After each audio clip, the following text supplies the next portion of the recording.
Iran का Israel पर ballistic drone और क्रूज मिसाइलों से हमला। तलबी में अस्करी अहदाफ को निशाना बनाया गया। मकबूजा बैतुल मक़दस भी धमाकों से गूंज उठा।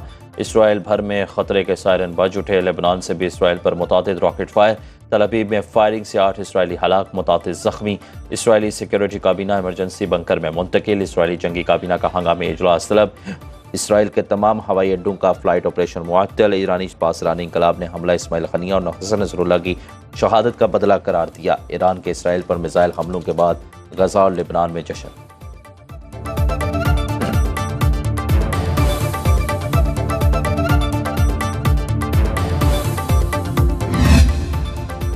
इसराइली वज़ीर-ए-आज़म को कहता हूँ हमारे साथ ना लड़ना। ईरानी सदर मसूद पज़ेश्कियान की नेतन्याहू को तंबीह। कहा इसराइल पर हमला ईरानी मफादात और शहरियों के दिफा में किया। सिहोनी हुकूमत की जाहरियत का फैसला कुन जवाब दिया। ईरानी सदर ने कहा जंग नहीं चाहते लेकिन किसी भी जाहरियत का भरपूर जवाब देंगे। ईरान के साथ तनाज़े में पड़ो।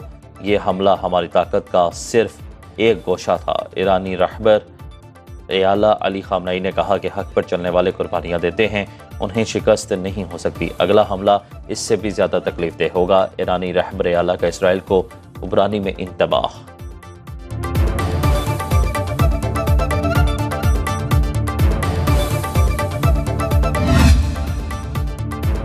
अमरीकी सदर जो बाइडन का अमरीकी अफवाज को इसराइल का दिफा करने का हुक्म। प्रेस ब्रीफिंग में कहा कि अमरीका इसराइल की हिमायत जारी रखेगा। ईरान को हमले के नताइज भुगतना होंगे। दिफा में इसराइल की मदद के लिए तैयार है। सेक्रेटरी जनरल अक़वाम मुत्तहिदा एंटोनियो गुतेरेस का फौरी जंग बंदी पर जोर। तुर्क सदर का ज़मीनी जंग की सूरत में लेबनान के साथ खड़ा होने का ऐलान। कहा मुश्किल हालात में लेबनानी भाइयों को तनहा नहीं छोड़ेंगे। उर्दन ने अपनी फ़ज़ाई हदूद बंद कर दी। PIA ने अपनी तमाम परवाज़ों को ईरानी फ़ज़ाई हदूद इस्तेमाल करने से रोक दिया।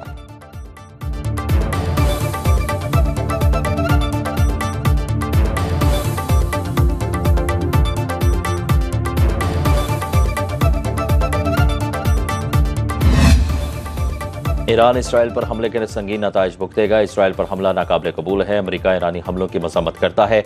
दुनिया को हमारे साथ खड़े होकर ईरान की मजम्मत करना पड़ेगी। तर्जुमान अमरीकी महकमा खारजा मैथ्यू मिलर की प्रेस ब्रीफिंग। कहा अमरीका के मफाद में जो बेहतर होगा करेंगे। हमास के मुज़ाकरात की मेज़ पर न आने से जंग बंदी ना हो सके। अमरीका खिते में सियासी और सिफारती हल चाहता है।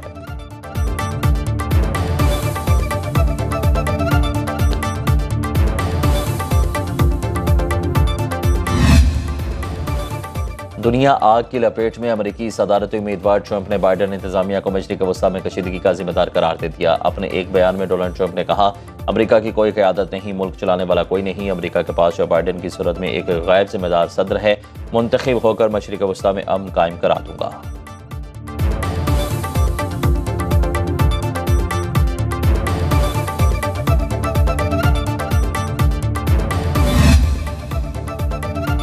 इसराइल के जंगी पागलपन ने पूरे खिते को लपेट में ले लिया। सिहोनी फौज के फ़लस्तीन, लेबनान, यमन के बाद शाम में भी हमले। खातून ब्रॉडकास्टर समेत 3 अफराद शहीद, 9 जख्मी। स्वेडा एयरबेस को ड्रोन से निशाना बनाया गया। जनूबी शाम में एंटी एयरक्राफ्ट रेडार स्टेशन पर बमबारी। फ़लस्तीन में 24 घंटे के दौरान मजीद 23 शहादत रिपोर्ट। शहादा की मजमूई तादाद 41,638 हो गई। लेबनान में ताज़ा हमलों में 95 अफराद शहीद। हिजबुल्लाह का कहना है कि हमारे जानबाज मर्दाना वार मुकाबला करने के लिए तैयार हैं।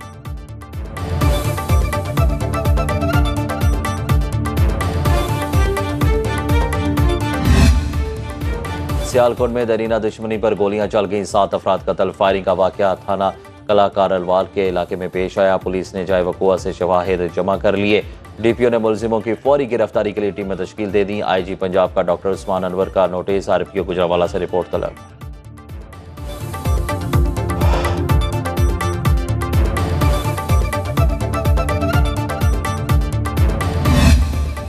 मईशत मुस्तहकम, आम आदमी की खुशहाली का सफ़र शुरू हो चुका। वज़ीर-ए-आज़म शहबाज शरीफ कहते हैं पेट्रोलियम मसनूआत की कीमतों में कमी से आवाम को रिलीफ मिल रहा है। शरह सूद में कमी से कारोबारी सरगर्मियों में इजाफा होगा।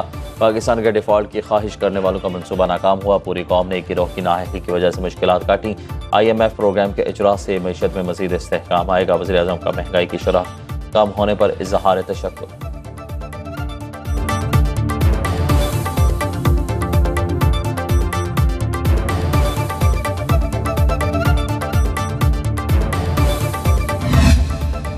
चेयरमैन पीपल्स पार्टी बिलावल भुट्टो की मौजूदा अदालती निज़ाम पर कड़ी तनकीद। कोयटा में बलोचिस्तान हाई कोर्ट बार से खिताब में कहा हमने मिसाक़ जमहूरियत के जरिए 1973 के आइन को बहाल किया। किसी जज में हिम्मत ना थी कि आमिर के काले कानून को गैर आईनी कहे। आप किसी वज़ीर आज़म को निकालने और हम चूं तक ना कर सकें। मेरे वालिद ने किसी सजा के बगैर कैद भुगती। इस वक्त अदालत का मुकम्मल इंसाफ कहाँ था। कुर्सी बचाने की बात आए तो आइन याद आ जाता है। कहा गया रियासत होगी माँ के जैसी, मगर फिर रियासत बाप की तरह हो गई।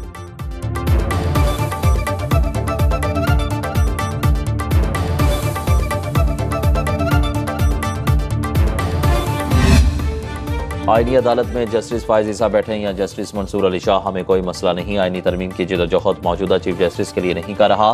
चेयरमैन पीपल्स पार्टी बिलावल भुट्टो कहते हैं आईनी अदालत के कयाम से न सिर्फ आम साइल को फौरी और जल्दी इंसाफ मुहैया होगा, बल्कि मौजूदा जजेस की भी पूरी तवज्जो आईनी मामलात को देखने पर रहेगी। ऐसा निज़ाम बनाना चाहते हैं जिसमें अदालतें तहफ़्फ़ुज़ फराहम कर सकेंगे। महज एक चीफ जस्टिस के तकर्रुर से नहीं, इदारों को मजबूत करने से मुमकिन होगा। जो आईनी अदालत को नहीं मानता वो सियासत और वकालत छोड़ दे।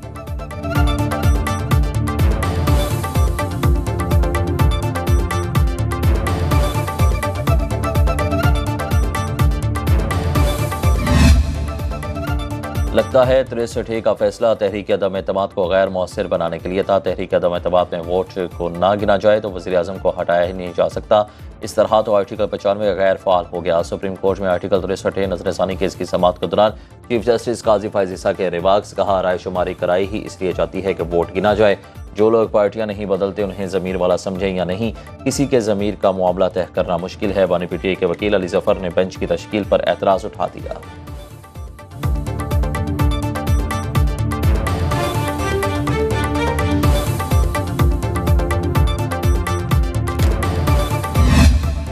और सुप्रीम कोर्ट ने आर्टिकल 63A नजरसानी केस की समाअत का हुक्मनामा जारी कर दिया। हुक्मनामे के मुताबिक सुप्रीम कोर्ट बार एसोसिएशन की नजरसानी 3 दिन ताखीर से दायर की गई। बैरिस्टर अली जफर ने एतराज़ उठाया, तफसीली फैसला न होने पर नजरसानी ताखीर से दायर हुई।